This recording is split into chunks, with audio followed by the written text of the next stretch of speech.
Fait que Denis, il y a un petit PowerPoint avant. Bah, là. Je suis bien content d'être au pays des Bleuets. Hey! Si tu veux m'enlever de la baisse un peu dans mon son, je pense que je suis un petit peu trop sourd. C'est bien plaisant d'être ici un matin. À cause! J'aime ça être ici. Mais réellement, le Saguenay-Lac-Saint-Jean, là, c'est quelque chose. C'était une partie du Québec là, que on sent qu'il y a quelque chose. Oui. Denis et Brigitte et moi. Ça, on a pris ça sur le bord du fleuve à Maliotenam, cette île. Donc, je vais vous présenter. Ça s'en vient. Et voilà. Annick, notre fille. Alors, elle a une affaire d'une vis dans l'œil, là. On a 4 enfants et ça, c'est Annick. J'ai marié Annick en 2010. J'étais le célébrant, c'est merveilleux, un père qui marie sa fille. Quel beau privilège que j'ai eu. Et ça, c'est en 2010. En 2011, j'ai marié sa jumelle, Anouk. Encore moi, le célébrant. Et en 2012, j'ai marié Marie-Lou, ma 3e fille. Encore moi, le célébrant. Quel beau privilège. Et Guillaume, que je n'ai pas encore marié. Il n'est pas marié encore, avec ses sœurs. Et moi, par ma profession, je suis un chauffeur de camion. J'ai chauffé 20 ans des camions. J'ai chauffé dans ces 20 ans-là, 10 ans des camions de vidange. Je mène une vidange.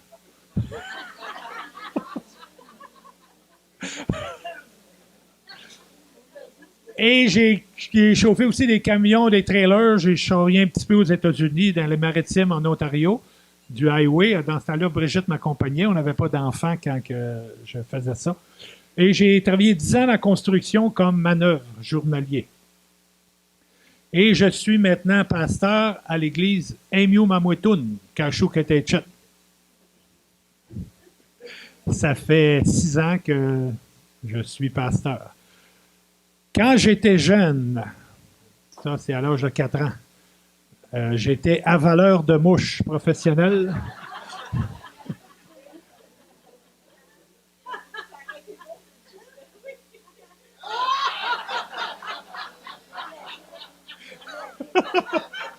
Hein, avaleur de mouches!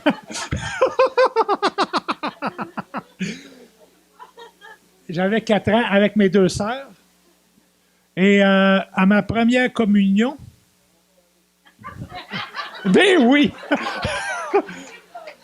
Mais ça me lâche pas, hein? Et je puis vous dire qu'à cet âge-là, à peu près 6 ans, hein, j'étais athée. Je croyais à rien. Et j'étais sûr, dans ma tête de petit gars, j'étais sûr, Dieu n'existe pas. C'est impossible. C'est bizarre. Parce que généralement, un enfant, c'est quand même assez spirituel. Ça se dégrade avec les années. Mais moi, c'était au début de ma jeunesse, j'étais certain que Dieu n'existait pas, que c'était toutes des inventions, ces affaires-là. Et j'ai persisté là-dedans jusqu'à l'âge de 22 ans. À l'âge de 17 ans, j'ai rencontré la belle Brigitte.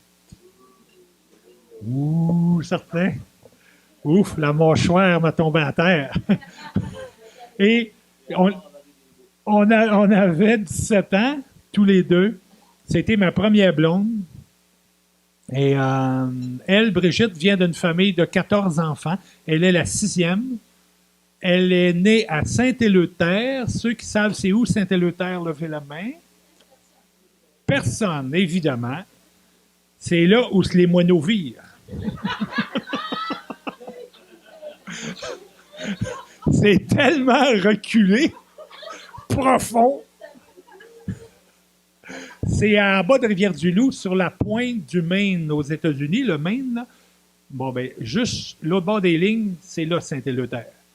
C'est Pohéné-Gamouk. Il y en a peut-être qui connaissent ça. Pohéné-Gamouk, c'est le regroupement de 3 anciennes villes. Donc, Brigitte vient de Saint-Éleuthère à l'âge de 10 ans. Quand elle avait 10 ans, ses parents ont déménagé à Laval. Et c'est là qu'on s'est rencontrés. Un mois avant qu'on termine notre secondaire 5. Si je ne l'avais pas vu, j'aurais manqué ma raison de vivre pour toujours dans ma vie. Ma vie aurait été que néant. Je suis le plus jeune d'une famille de 7 enfants. Vous me voyez là, je suis à côté de moi. Au mariage de ma sœur Nicole. Et on a tous des surnoms dans la famille. Je vais vous énumérer les surnoms. Premièrement, Pépère, Gros Lard, qui malheureusement, Gros Lard est décédé au mois d'août passé, à l'âge de 64 ans. Et c'est un triste événement, mais qu'est-ce que vous voulez, c'est ça. Gazelle, Togo, Golo, Le Pet. Oui, Le Pet. Gros Chat, ça c'est moi. Gros Chat. Petit Noir, mon père. Clarisse, ma mère. Mais elle s'appelle Pauline, mais on l'appelait Clarisse parce qu'on avait vu un film Abbott et Costello contre la momie d'Égypte. Et la momie, elle s'appelait Clarisse. Parce que ma mère était souvent malade et elle sortait de la chambre bien malade en robe de chambre. Puis là, on dit « Clarisse! » C'est le même qu'on l'a appelée Clarisse. Rappelez-vous de ces noms-là parce que c'est une question d'examen. Tout à l'heure, ça va être dans l'examen final du ministère. Un jour, Pépère arrive à la maison avec une Bible. Je suis là, lui, une Bible dans ses mains. Une Bible. Voyons donc. Eh bien, niaiseux! Sans dessin, idiot, cave. Ça, c'était mes belles paroles dans ses oreilles. Moi qui étais un athée. Voyons, la Bible, un livre de cave. Il prêchait à tout le monde. Il prêchait tout le temps, tout le temps, tout le temps. Il venait de la visite à la maison, les mononcles, les matantes, le dimanche. Et là, Pépère arrivait à la table, les mononcles étaient là, et là, il avait sa Bible, puis il dit « Écoute bien, mon oncle, j'ai un beau verset à te lire. » Puis là, il lisait son verset à voix haute, devant tout le monde, puis là, il parlait du verset. Hey, mon père, il le regardait. Il était fâché, mon père. Parce que, regarde, on n'achète pas la visite avec Dieu, voyons donc. Et un jour, mon père a dit à Pépère, quand la visite a été partie, il a dit, « Mon garçon, si tu n'arrêtes pas de parler de ça, tu vas aller dehors. » Alors, regardez la carrure de mon père. Gardez-y les mains, les poignets. C'était pas une mauviette. Aujourd'hui, il y a 91. Il est encore vivant. Bien, évidemment, il n'est plus comme il était, mais là, il avait à peu près mon âge. 50 ans à peu près. 42.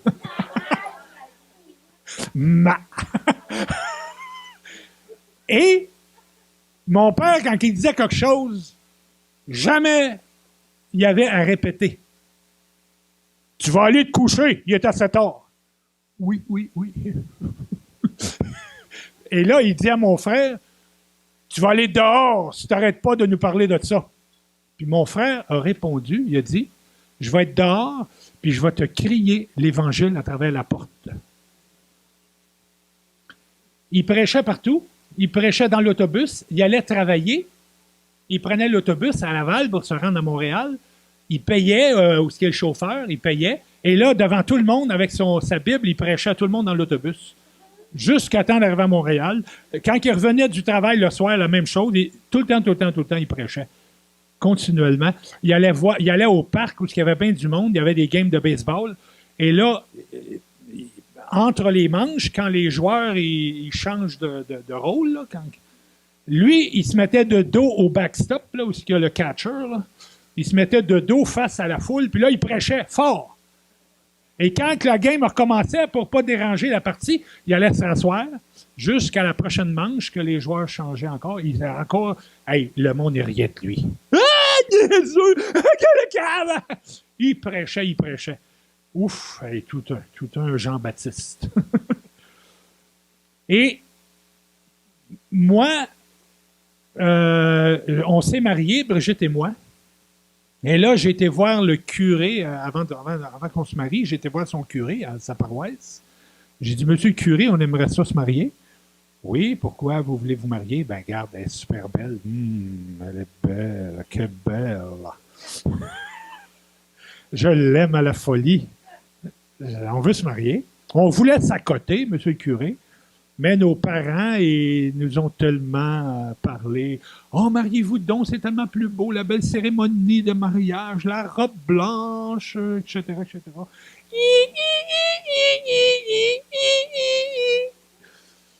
Ben, regarde, on a écouté nos parents, on va se marier. Bon, ça va être fait, de toute façon, je l'aime. Mais, monsieur le curé, j'ai quelque chose à vous dire. Dieu n'existe pas. J'ai dit ça. Que ce soit chez les catholiques ou les protestants, ou peu importe la religion, là, tout ça, là, c'est une invention. C'est une invention dans les mauvais jours. Parce que tant que ça va bien dans la vie, Dieu, il est bien, bien loin, loin, loin, loin. On n'a pas besoin. On vit notre vie. Je n'ai pas besoin de toi, Dieu. Achale-moi pas. Mais la minute que grand-maman on apprend qu'elle a le cancer. Oh, je vous salue, Marie, pleine de grâce, Seigneur, vous êtes bénie dans toutes les femmes. Jésus, le fruit de votre entraille, béni. Là, on est religieux. Là, le bon Dieu, là, on a besoin du bon Dieu. Donc, j'ai dit, Monsieur le curé, le bon Dieu, c'est une béquille. La béquille, quand ta jambe va bien, tu la mets dans le garde-robe ou loin dans le fond de la cave, tu y penses même plus. Ben, c'est la même chose. Je regardais mes parents, les voisins, les mon-oncles, les ma-tante. Ben, regarde, Dieu n'était pas dans leur vie. Dieu était une béquille. Et j'ai dit ça au prêtre. Et le prêtre, il m'a marié. Il était bien gentil de me marier parce que je pense que je ne méritais pas d'être marié dans son église. Un été, ce frère-là, ça c'est la question de l'examen. Comment il s'appelle? Gazelle! Il y en a qui ont eu la bonne réponse. Ça fait que vous passez votre examen. Gazelle, junkie, c'est-à-dire le garrot, la seringue, l'héroïne, il se shootait à l'héroïne. Ça devait faire presque 15 ans qu'il shootait à l'héroïne. Il était fini. Fini, complètement fini. Il avait été d'une cure de désintoxication à Montréal. Les psychologues l'ont mis dehors. Ils ont dit, on regrette, il n'y a plus rien à faire avec toi, t'es fini. T'as été trop loin.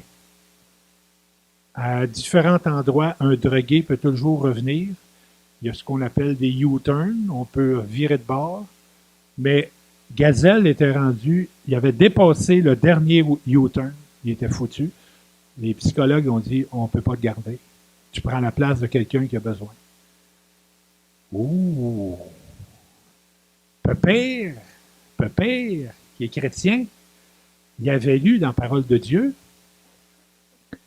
Jésus, prenant la parole, leur dit, ce ne sont pas ceux qui se portent bien qui ont besoin de médecins, mais les malades.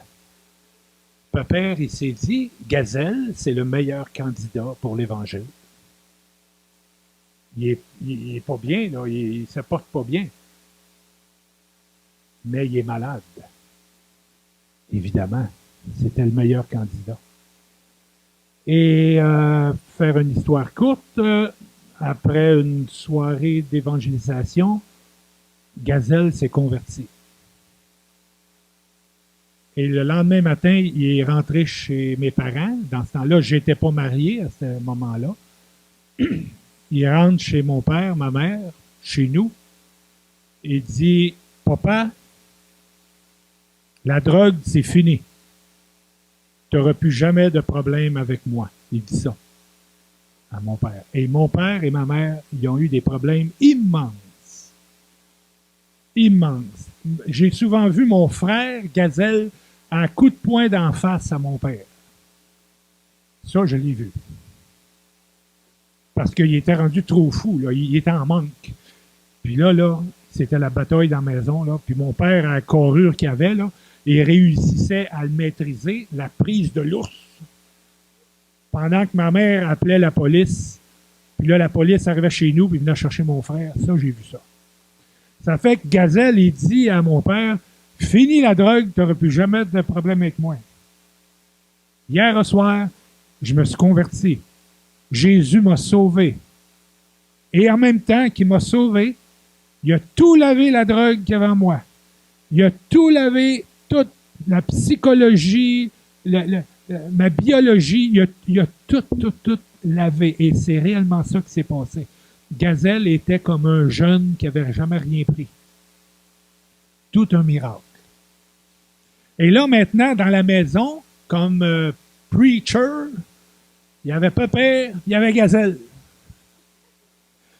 Et Gazelle, aussi Jean-Baptiste que Pépère, Gazelle, il attendait mon père dans le châssis de cuisine quand mon père arrivait de travailler. Là, Gazelle, il était prêt avec ses fusils d'évangile.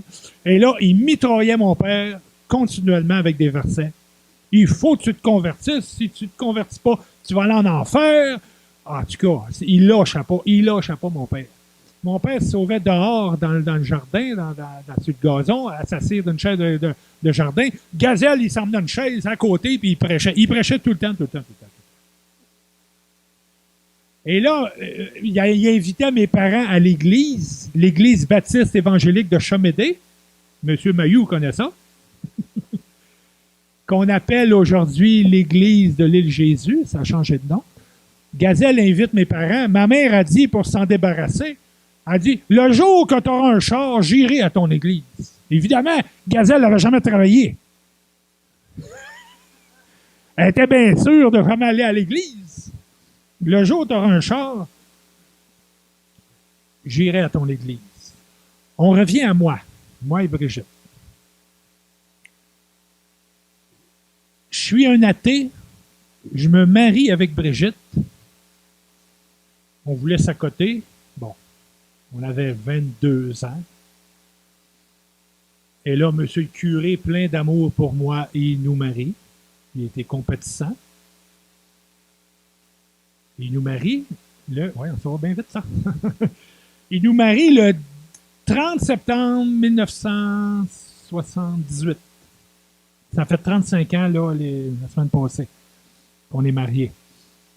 Et là, Gazelle, lui, il est chrétien. Ça faisait 3 ans que je ne parlais plus à Gazelle. Parce que Gazelle, il m'avait volé mon char. Dans une de ses fites de drogués, on couchait dans la cave. Et là, je ne dormais pas encore, puis je regarde par le châssis de cave, jouer les tailleurs de mon char qui roulait. Wow! Vite dehors, c'était Gazelle qui avait poussé mon char pour le partir dans la rue, pour pas que je l'entende. Et là, donc, ça faisait 3 ans que je ne parlais plus à Gazelle. Et on est nouveaux mariés, Brigitte et moi. On reste en appartement à Laval. Un soir, ding dong, c'est Gazelle à la porte. J'ouvre la porte. Ouais, Gazelle, salut. Il dit, gros chat, j'ai quelque chose à te dire. Je veux te demander pardon pour tout ce que je t'ai fait, là. Voler ton char, puis ça. Je veux te demander pardon, gros chat. Ça fait que j'ai dit, c'est beau, c'est correct. Y a-tu d'autres choses? Il dit, non, c'est ça que je voulais faire. Bon, ben c'est beau, bonsoir. J'avais le cœur dur, dur, dur. Je vous le dis, là, ça m'a rien fait qu'il m'ait dit ça. J'avais le cœur dur. Normalement, ben, ça touche quelqu'un. Mais moi, là, j'étais bouché. Bouché bien dur. Mais, comment ça se fait que Gazelle a autant changé? Parce que moi, je couchais dans la cave avec lui quand je n'étais pas marié. Là, je couchais dans la cave chez mes parents. Lui, je le voyais souvent avec sa seringue, puis sa chandelle, puis sa cuillère. Puis... Comment ça se fait que Gazelle est plus drogué? Hey, ça, j'en revenais pas. Donc, j'ai dit à Pépère, donne-moi une Bible, Pépère, je veux lire ça. Le Nouveau Testament. Et moi, je croyais que dans le Nouveau Testament, dans la Bible, je croyais qu'il y avait une puissance de l'homme intérieur, le subconscient, toutes sortes d'affaires de même, qui faisait qu'on peut être changé par la puissance de l'homme intérieur et le moi-même. Bon. Ça fait que j'ai lu pratiquement le 2/3 du Nouveau Testament pour arriver à la conclusion que ce livre-là, c'est le livre le plus con qui ne peut pas exister. Un livre de cave, de bébé. Et là, un fameux soir, je retourne, je rencontre Pépère. Et là, je dis à Pépère, je dis, tiens ton livre de con, j'ai pas besoin de ça. J'ai dit ça.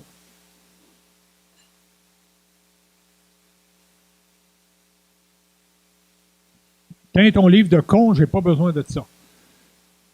Lui, il me répond, pas avec des paroles d'essayer de me convaincre. Oh non, tu devrais pas, ben garde, il faut pas que tu réfléchisses comme ça. Non, il m'a pas essayé de m'assiner. Il m'a cité un verset par cœur qu'il m'a cité.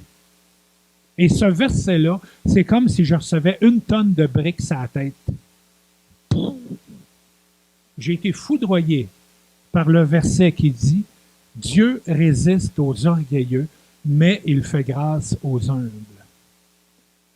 Quand que mon frère me dit ce verset-là, tu sais, quand je vous parle en ce moment, là, puis le petit écureuil là-dedans, là, il tourne. Là, vous réfléchissez à toutes sortes d'affaires. Mon steak à la maison, dans le frigidaire, il va-tu dégeler? Bon.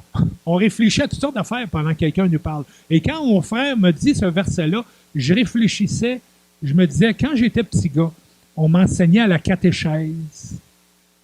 On me disait, c'est quoi le plus grand péché? On disait, c'était l'orgueil. C'est ça qu'on disait quand j'étais petit gars. Ça m'était resté dans la tête. On peut être orgueilleux de notre portefeuille. On peut être orgueilleux de notre belle épouse, la belle Brigitte. On peut être orgueilleux de notre job, orgueilleux de notre belle beauté sublime. C'est tout un orgueil. Mais il y a un orgueil qui surpasse tous les orgueils. C'est la créature qui dit au Créateur, « T'existes pas. » Et d'avoir dit ça à un prêtre, c'était très orgueilleux. Un homme qui, après tout, il s'efforce pour parler de Dieu à ses paroissiens. J'étais très orgueilleux et c'est à ça que j'ai réfléchi. Dieu résiste aux orgueilleux. Résiste. Dieu résiste aux orgueilleux. C'est comme un coup de masse que Dieu donne à l'homme. C'est pour ça que j'ai ressenti une tonne de briques me rentrer sur la tête. Mais quand Dieu donne un coup de masse à l'homme ou à la femme, il y a tout le temps une belle porte de sortie. Mais il fait grâce aux humbles. Un autre coup de masse. Je vais vous montrer un autre coup de masse. Et il n'y a pas de distinction. Tous ont péché et sont privés de la gloire de Dieu. Hey! C'est un méchant coup de masse, ça.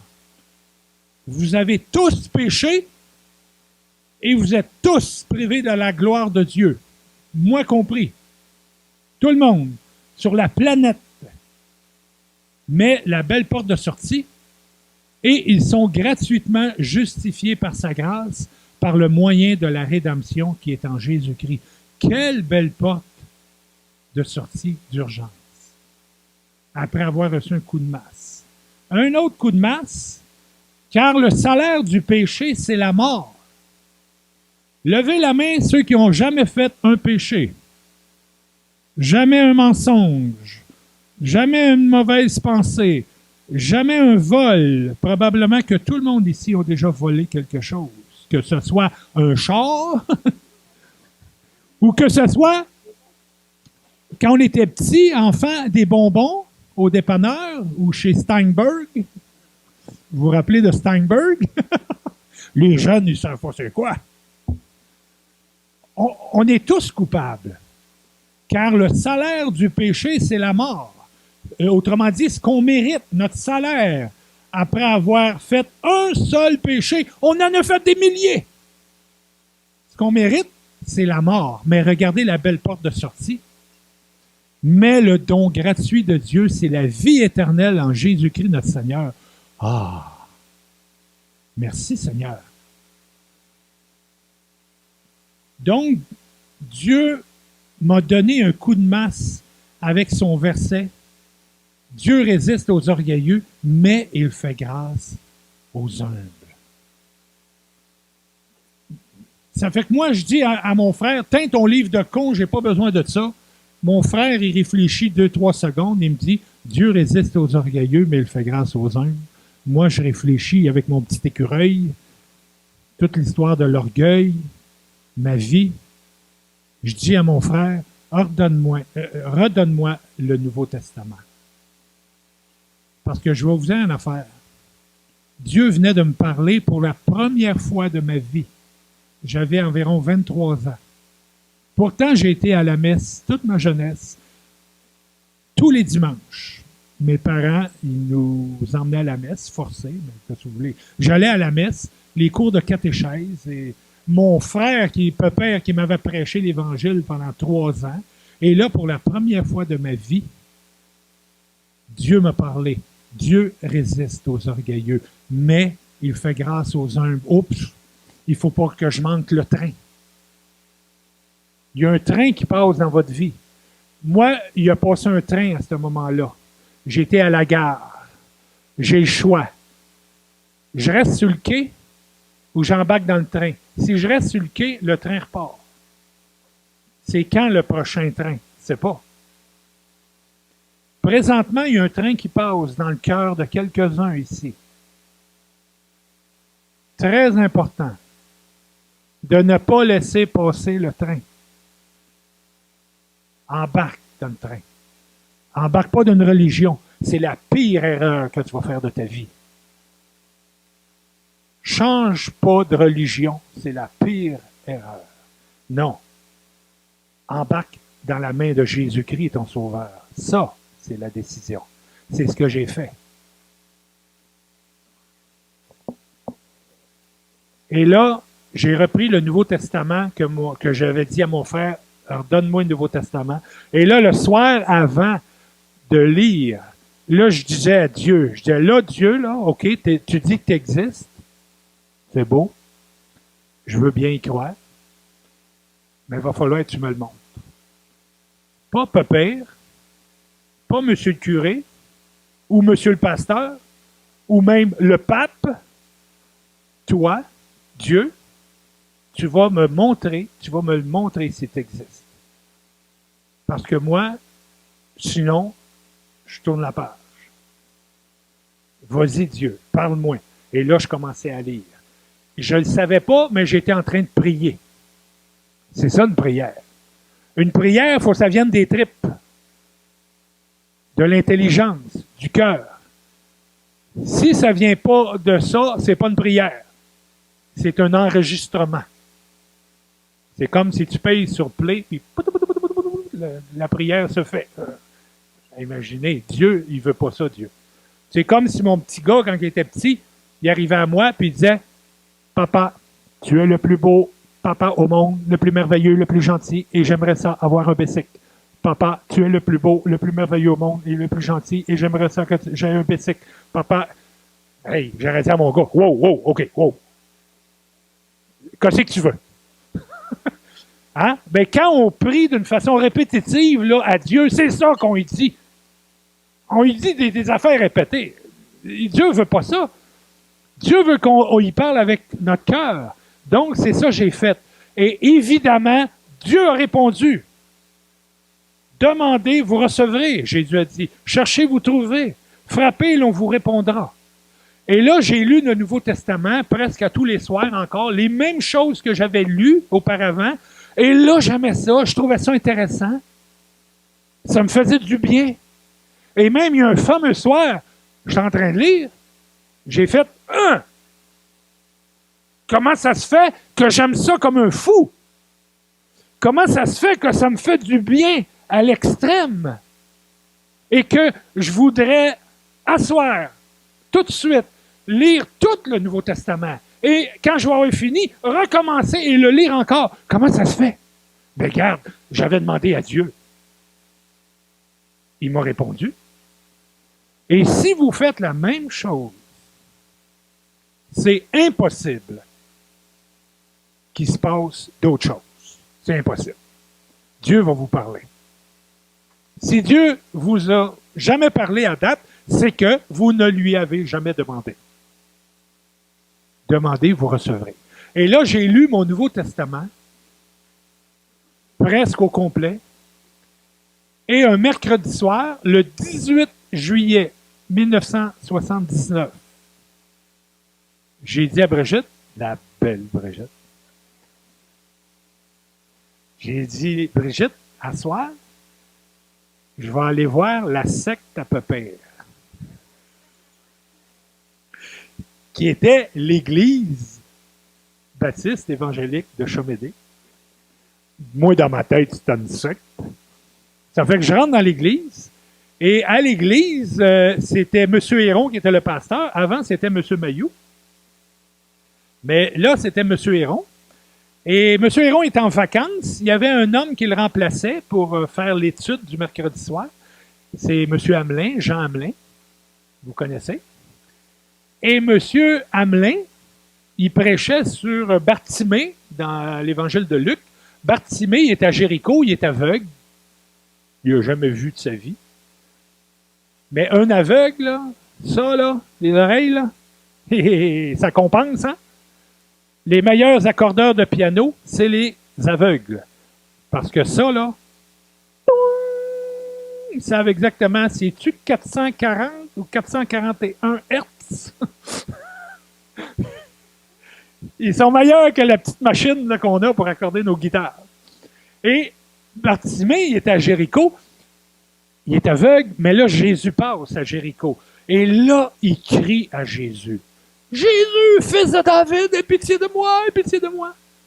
Et là, Jésus le fait venir, et Jésus lui dit, qu'est-ce que tu veux que je te fasse? Évidemment, le gars, il est aveugle. Il dit pas, ben, j'aimerais beaucoup jouer du piano. Non, je veux voir. Et là, Jésus le guérit. Et là, pour la première fois de sa vie, il voit les nuages, le ciel bleu, les feuilles dans les arbres, les oiseaux. Oh! Hey, ça doit être tellement merveilleux. Nous, il n'y a pas de problème, on voit depuis notre naissance. Imaginez, à l'âge que vous êtes rendu, vous n'avez jamais rien vu. Et que là, dans une seconde, vous voyez toutes les affaires. Oh! Ça doit être tellement merveilleux. C'est ce qui est arrivé. Mais moi, j'écoutais M. Hamelin prêcher.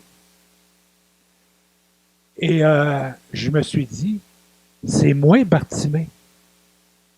Oui, je vois de mes yeux physiques, mais les yeux du cœur, je suis un aveugle. Il ne faut pas que le petit gars regarde dans la lumière. C'est dangereux pour les yeux. On parle d'un aveugle.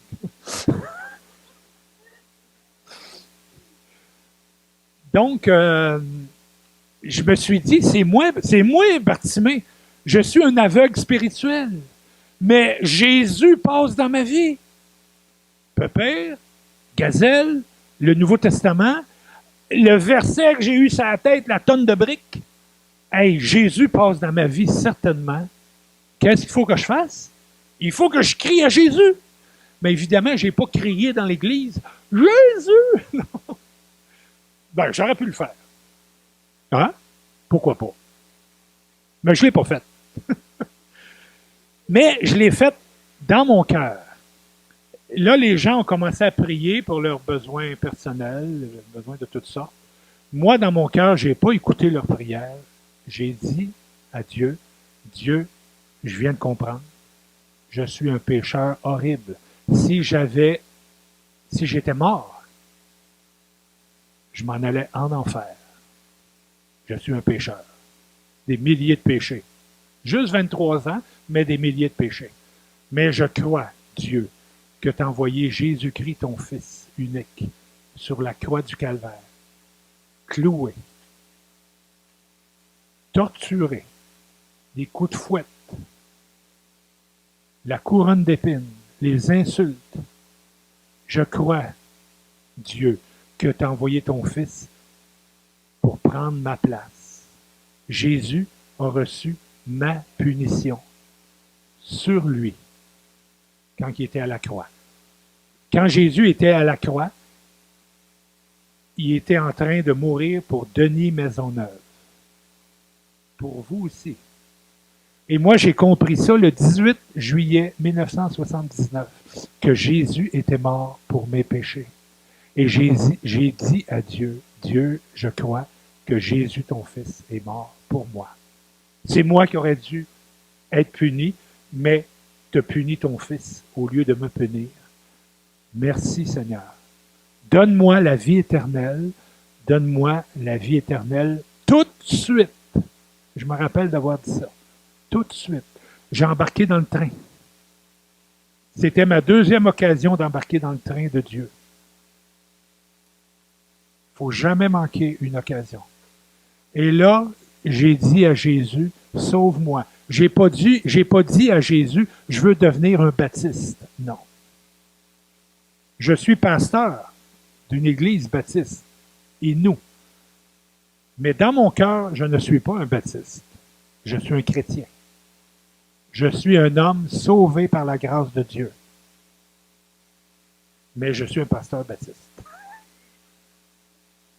ne faut pas s'arrêter dans les fleurs du tapis.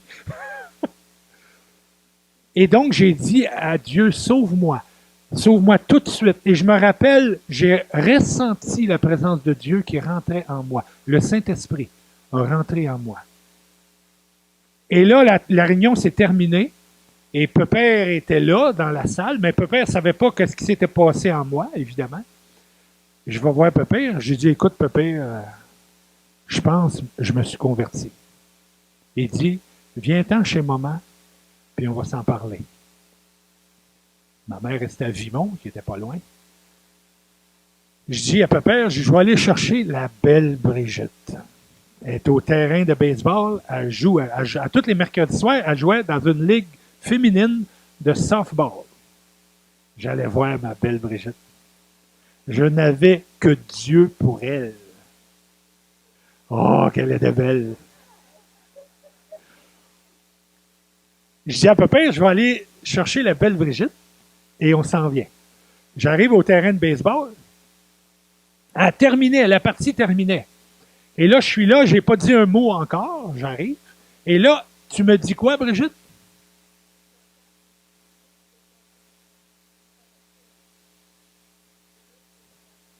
C'est ça. Elle dit, il s'est passé quelque chose. Il y a un verset dans l'Épître aux Corinthiens qui dit, si quelqu'un est en Christ, il est une nouvelle créature. Les choses anciennes sont passées. Voici, toutes choses sont devenues nouvelles. Brigitte a vu le changement, sans même que je dise un mot. Elle m'a vu transformé. Quand Moïse a été chercher les 10 commandements dans le mont Sinaï, quand il est redescendu, c'est écrit que son visage était rayonnant. Bon, moi, je n'avais pas un visage rayonnant, et je ne suis pas Moïse, mais quand même, c'était une figure de ce qui va se passer avec les gens d'aujourd'hui, que quand on devient chrétien, ça change les vies. Et moi, ça m'avait tellement changé. Quand j'ai dit à Jésus, sauve-moi tout de suite. J'ai passé des ténèbres à la lumière. J'étais un athée et je suis devenu un croyant dans une seconde. Et Brigitte a vu ça dans ma physionomie. On revient à Gazelle. Oh, Bartimée. J'ai oublié de vous présenter Bartimée. C'est une photo qui a été prise à l'époque de Jésus. Il y avait des téléphones dans ce temps-là, puis il prenait des photos. Oups. Gazelle. On revient à Gazelle. Vous vous rappelez que Gazelle a dit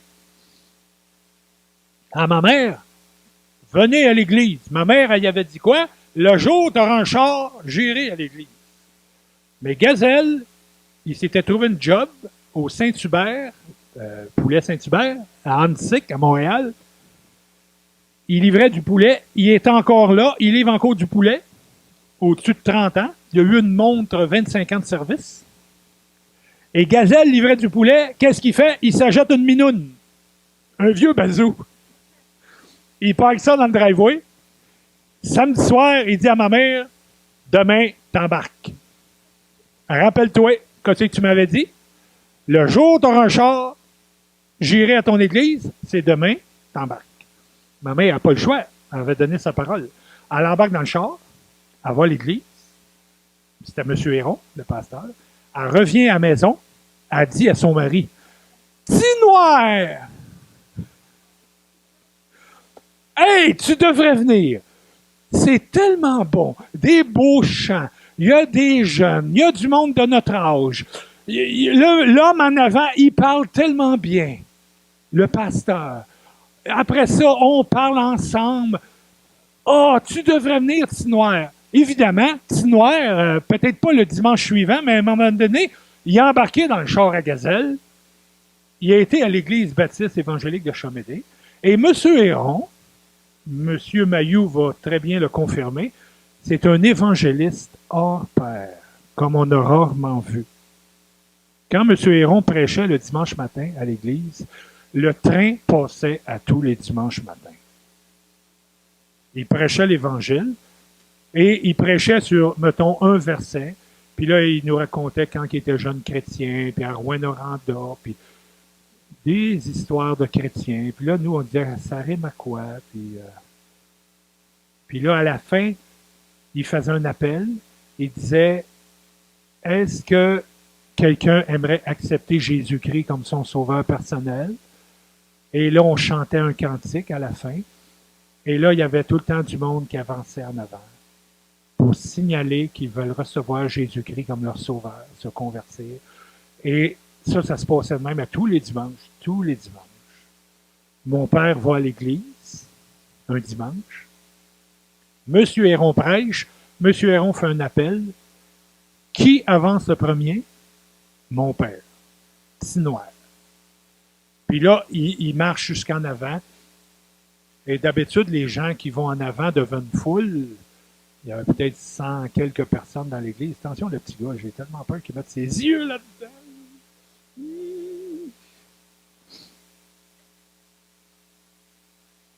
OK.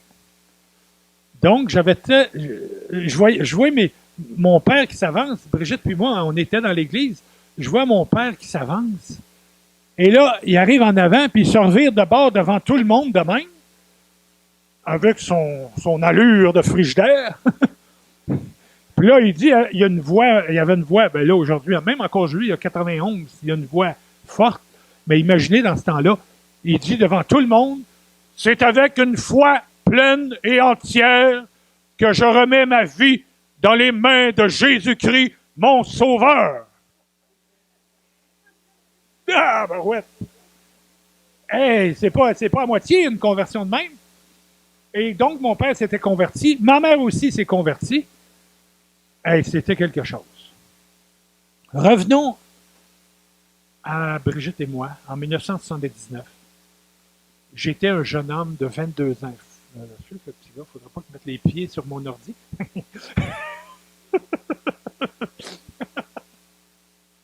J'y vois les pieds pas loin des touches, là. C'est bon. Donc, en 1979, on était nouveaux mariés. J'avais 22 ans, Brigitte et moi. J'étais loin de penser qu'un jour, Dieu m'appellerait à lui appartenir. Mais c'est arrivé en 1979, quelques mois, 9 mois après notre mariage. Je me suis converti. Et en 1997, en 1997, Dieu m'a appelé à cette île. Un jour, je vous conterai comment ça s'est passé. Dieu m'a parlé personnellement, pas dans une voix dans le fond du garde-robe, là. Denis. Il n'y a rien d'ésotérique. Non, Dieu m'a parlé dans mon cœur. Dieu m'a donné la conviction de m'en aller à cette île pour aider le pasteur qui était là, dans ce temps-là, Terry Baskin, pour l'aider. Et depuis 1997, on est à cette île, Brigitte et moi. En 2007, Terry Baskin est parti. Je suis devenu le pasteur. Et demain matin, on va être à l'église de Jonquière pour raconter un peu qu'est-ce qu'on fait à cette île, à l'église. Je vous invite à venir écouter.